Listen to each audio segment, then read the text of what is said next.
moment that we have all been waiting for, Blue Jay fans. Baseball is back. On Sunday, the Blue Jays get their first spring training game underway. 1:05 first pitch against the New York Yankees. And it is great to have baseball back, guys. And starting at the right time, it seems. So that's going to be a lot of fun. But if you're looking at this Blue Jays team, and that's what we're here to talk about. This is the spring training preview, kind of what we're looking at heading into this year's spring. And there are lots and lots and lots of storylines heading into this spring. How is George Springer going to live up to the hype? What about the Vladdy weight loss? How's that going to impact him? Is Nate Pearson going to take that next step? How's the rotation going to look overall? Marcus Semien on the new team. Is Bichette and Biggio going to take that next step, more or less on the defensive side of the ball? There are and is there going to be any surprises? How is Yates, Dolis, and Romano going to work out of the bullpen late in games? There are so many question marks heading into this year for the Toronto Blue Jays. There's so many question marks heading into spring training for the Blue Jays. And we will start right away with the biggest acquisition of the offseason, George Springer. Obviously, he's on that massive contract in the offseason, getting all the hype from Jays fans. And we can all agree that this year kind of has that 2013 offseason feel for the Blue Jays. Maybe not to that extent, right? Because they went all out in that offseason. But getting a guy like George Springer, who you're going to plop in center field and basically not touch, it's going to be a lot of fun to watch him out there. But the question is, how's the hype going to go? You've seen lots of times in sports, period, how somebody is so good in one spot, they get to free agency, they sign a massive contract somewhere else, and they don't live up to the hype. Not saying George Springer is going to be that, because he's clearly not.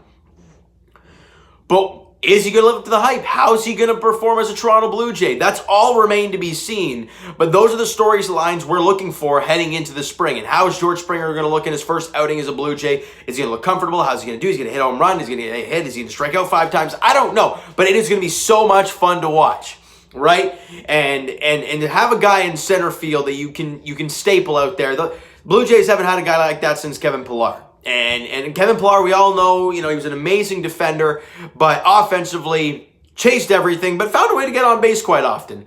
But a guy like George Springer is a premier bat in the MLB. He's a sound defender in the outfield. He's got great speed. He's got a great arm. He's a fantastic player all around. I am so pumped, as every Blue Jay fan is, to watch George Springer go out there for the Blue Jays. Probably not in game one. Well, maybe he will go out there in game one against the Yankees at 1:05 on Sunday afternoon. Maybe. But even if he does it, I'm so pumped to watch Blue Jay baseball again. And then the next biggest thing from George Springer is Vladimir Guerrero Jr. Obviously, coming up this a couple of years back, the hype was insane. That game against Oakland in his first game as a Toronto Blue Jay in the big leagues, the hype was crazy. Chanting his name every time he gets to the plate, every time he does anything, everyone's going crazy. I think in that game, he picks up a foul ball, ground ball, and fires into the dugout. Everyone's yelling and screaming and cheering for him because that's the hype that he had. And doesn't really live up to all the hype in the first 2 years, right? He didn't have as much home run power as we've seen. Look, because we saw it all in the home run derby. It's great. He has it. But he hasn't transformed it into MLB games yet. His batting average is still somewhat there, right? He hasn't had a terrible, terrible career, but for the hype that he has, he's compared himself to guys like Tatis, who just got a stupidly big contract. Ronald Acuna Jr., Juan Soto, guys like that who are so young and so damn talented and putting up insane numbers. Vladdy was in that category when he was coming up through the minor leagues, maybe even put above those guys at that point in time. Right, when he was there and when they were in the minor leagues, he was probably put above them because of the name and the numbers he was putting up down there. Well, he hasn't quite lived up to that here, and I think he finally realized that after last season, and he went into the offseason clearly with a different mindset. And he's lost, according to him today, he has lost 42 pounds in the offseason. That is insanely massive for him. For a guy like Vladimir Guerrero Jr., who we all talk about not being very quick. Range ain't very good. Bat speed's great, but he's got a lot of extra weight going on. It's not very good for him. And he clearly says he feels better. There's less fatigue. He feels more energetic. And I'm like, hey, that's what we want to see from Vladdy. But now all the offseason training, now you got to put it into game shape, right? And that's where the question marks go in. You love to see the offseason work that he's put in, but now you want to see it in game shape. All right. I don't want to hear, oh, I've lost 42 pounds, I feel great, blah, blah, blah, and go out there and hit 250. I think Jays fans want to see 280, 290 with a high on base, some decent home run totals, keep those ground balls very limited, and just be an impact bat that this team is hoping that he can be. And I think that's a big question mark going into this year is how's Springer going to live up to the hype, and how's Vladdy going to transform his career as well as he's done his body already this offseason. And another thing that we're looking forward to this year, Nate Pearson. We all heard the hype last year from Nasty Nate. He got his first start against the Nationals, was lights out. And after that, he kind of scuffled through the rest of the starts, then obviously got injured and went on the IL for a bit of time. Obviously, the season wasn't very long, so it felt like it was a long time. Came out there in the postseason. I think he threw 2 innings of work against Tampa and was lights out. He was great against the Tampa Bay Rays there in the playoff series. So the question now is, how's he going to fare heading back into the rotation over a 162-game schedule? Or is this Nate Pearson this year going to be the Nate Pearson we saw in the minor leagues? Is he going to be the guy with all the hype behind him heading into, last year? What are we going to see from Pearson? Because right now, the pitching rotation, that leads to my next thing, the pitching rotation is kind of all over the place. Obviously, Hyunjin Ryu's at the start. We're assuming Nate Pearson's at the 2. We had Taijuan Walker. He would have been a nice 3. Obviously, he signed with the New York Mets. You have all different kind of guys who can slide in there. I know there's going to be some names that I forgot about. And I know Steven Matz is one of those names. I know Barucki and Anthony Kay probably want to get back in the rotation. Robbie Ray is going to be probably one of those 5 guys in the rotation. But at that point in time, you look at the rotation, you're like, is it really that strong? Right? You have Ryu. He's going to do what Ryu does.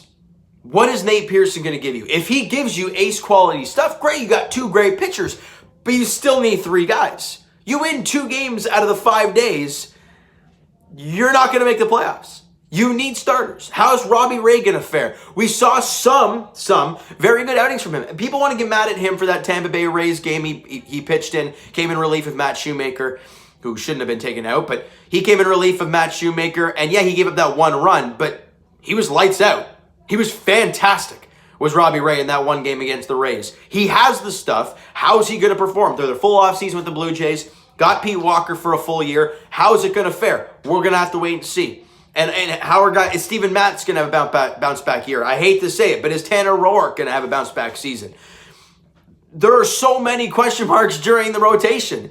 Our guys like Alek Manoah, good buddy of, well, I wouldn't say good buddy of mine, but I had him on the Instagram Live on Blue Jays Center. Had a great time talking with him on there. Is he going to make a huge impact? Maybe in the rotation if it comes down to it. Is Trent Thornton going to kind of revitalize himself and go back to that 2019 season that he had? Right? Anthony, like I said, Anthony Kay, Ryan Barucki, Julian Merriweather was a starter his entire minor league career, obviously before the Tommy John surgery and whatnot. So there are so many question marks heading into the rotation for the Blue Jays, and obviously we all know that's been the question mark all off season long, right? How are they going to impact that? Okay, well, they got George Springer. That's great. Now the focus turns to rotation. Well, all they really did after that was acquire Steven Matz, and even then we're all like, okay, well, his numbers are awful. I mean, he's not going to give you like a 2 ERA. He's not going to be a lights out guy. So what's going to happen with him? How's he going to be? I don't know. There's still a Jake Odorizzi out there in free agency, but I can't see the Blue Jays going after him just because they seem to not want to give anybody term, and Jake Odorizzi, I would assume, wants some term. But if it comes down to it, he might have to take a 1-year deal, and that might be the Jays' option just to snag him up. I don't know. But with the rotation the way it looks right now, there's lots of question marks surrounding it. Marcus Semien, another new addition for the Toronto Blue Jays. How's he going to fare? He had a very subpar 2020 season, had a really bad start. I think he finished the year pretty strong. But you go back to his 2019 season, he was in the MVP category. He was fantastic in 2019 for the Oakland A's. Which Marcus Semien are we going to get? How's he going to impact this team? How's he going to do at second base? There are so many things that we are looking forward to this offseason, guys. Or for this, even this spring training, right? The season is what the season is, but the spring training is what we're really excited for right now. You know, how's Kirby Yates going to do out of the pen, as I mentioned earlier? How's Jordan Romano going to do? They brought back David Phelps. How's he going to perform with the Blue Jays? Because his numbers back with Toronto were very good in the very limited time that he was here. You know, are Julian Merriweather, Thomas Hatch, are they going to continue to progress and get better?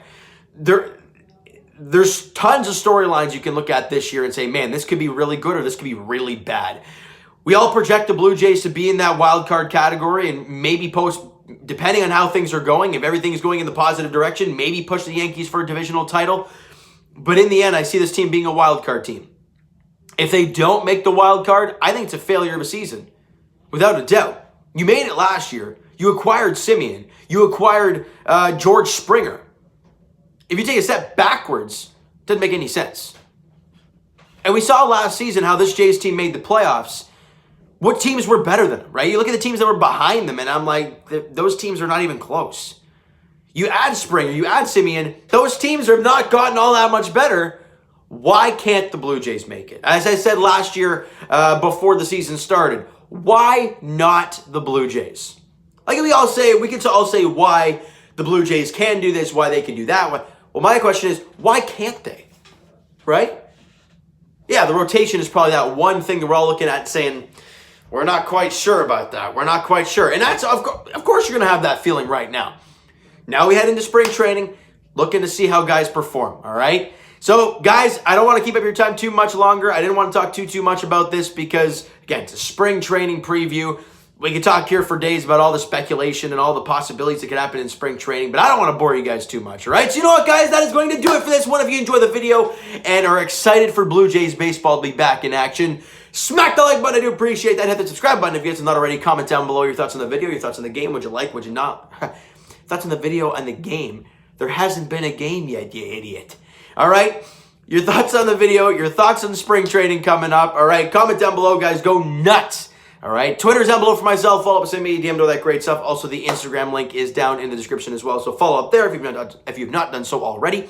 And I will. And the plan, I didn't mention this in the video, unfortunately. But if you guys are still watching this, I applaud you.